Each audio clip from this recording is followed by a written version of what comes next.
Hello Radhe শ্যাম, good morning everyone. তো আজকে হলো চন্দন যাত্রার সেকেন্ড ডে। আর কালকে জাস্ট আমি কোনো রকম দিয়ে রাখছিলাম। আমার শরীর অ্যাকচুয়ালি বহুতই খারাপ চলতেছে। খারাপ বলতে বহুত উইক চলতেছে শরীরটা, একটু পরপরই মাথা ঘোরায়, জানি না। আর ভাবছি কিছু অল্প স্কিন কেয়ারও করবো, তবে ওইটাও দেখাবো। তো আমি যেতেছি এখন নিচে, ভাইকে খুঁজতেছে অনেকক্ষণ ধরে। মা বলতেছে খায় নেই এখনও, ওকে নিয়ে আস। ওকে এত ডাকতেছে, বাড়িতে কোথায় নেই ভুলতে হয়ে গেছে। আর আরেকটা জিনিস দেখানো আছে, কি সুন্দর করে আঁকাইছে বুনু সম্পূর্ণ সিঁড়িতে। কি গো, কি রান্না হইতেছে? তো আমার ভাইকে পাওয়া গেছে। ও ছিল খেলতে আর এক পাড়াতে। আসার পরে আমার মা যায় যেটা মাইন্ড মারলো না, আমার মনটা একদম উফ, ভিতর থেকে শান্তি হয়ে গেল। এই শান্তিটা আমি আর বুঝাতে পারবো না কিরকম শান্তিটা।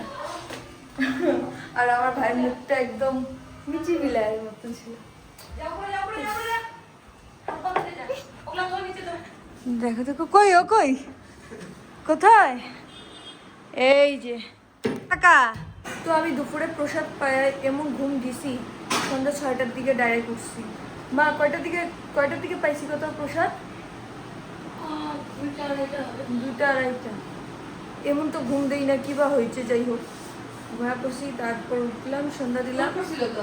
এখন হচ্ছে মা চা করতেছে, এদিকে মাও বাইরে গেছিল অল্প, আর এই জায়গায় দিদুও আসছে। কাপড়ের অবস্থা তো খুব সুন্দর, ওই ঘরে কাজ চলতেছে অল্প। তো আমরা চা খাওয়া দাওয়া করি। মুড়ি মাখতেছে আমার। এদিকে পড়তেছে প্রচন্ড বৃষ্টি। আর আমার ঠাকুর সেবা দেওয়া হয়ে গেছে। আর আমি স্যার আসবে, আরবকে পড়াইতে। আর এই যেটা আমাকে নিচে আমার বান্ধবী রাখতেছে, আমার বান্ধবীও আমার বোনকে পড়ায়, ছোটো বোনকে। তো ও বলতেছে চল নিচে আয়, বৃষ্টির জন্য আটকাই গেছি, এই জন্যই গল্প করি। তো আমরা আসতেছি, সেই বৃষ্টি। তো আমি আয়েশা ঠাকুরকে ঘুম পাড়াইছি, এখন আমি খাইতে বসছি রাত্রে। আর খুব তাড়াতাড়ি বসে বসছি, সাধারণত এত তাড়াতাড়ি বসি না, অনেক লেট হয়ে যেতেছে। আর কয়েকদিন ধরে তো বেশি লেট হয়ে যেতেছে, লাইক 11:30 বেজে যায় খাওয়া দাওয়া করতে করতে, এরকম।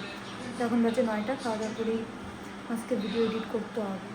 যেহেতু আমার মানে একদমই ডেলি তো হইতেইছে না ভিডিও ছাড়া, আমার ইউটিউবেও ফোকাস করতে পারতেছি না। আমাকে অ্যাকচুয়ালি ফোকাস করতে হবে আমার কাজটাতে। তো যাই হোক, চেষ্টা করবো এটারই। আর এখন আমি খাওয়া দাওয়া করবো। আর মা আজকে রাঁধছিল মাশরুম, আমার জন্য আমার অনেকদিন ধরেই ইচ্ছে ছিল খাওয়া। তো মা মাশরুম করছে, এখন রাত্রেবেলা মাশরুম দিয়ে দেবো। আগে খাইতাম না, বাট এখন আমার খুব ভালো লাগে ওটা। আর এই যে এটা মাশরুম রাঁধছে, অল্প লাল শাক নিছি, আর এটা প্রসাদ ছিল আমার, তো ওটা নিয়ে বসছি আমি খাইতে। খাওয়া দাওয়া সারে নিই ফটাফট। আমি না একটা জিনিস দেখাইতে ভুলেই গেছি, আমাদের ঘরে না পাখি আসছে। এই যে অনেকক্ষণ থেকে উঠতেছে, অনেকক্ষণ থেকে, যখন আমি খাইতে বসছি তখন আসছি। আর পাখিগুলো ছোটোবেলা রাত্রেবেলায় দেখতে পায় না, না ওই জন্য উঠতেছে।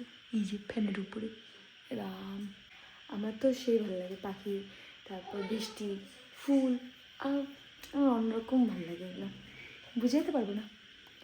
আমি দেখতে হিলতেছে কখন থেকে আমাদের ফ্যান।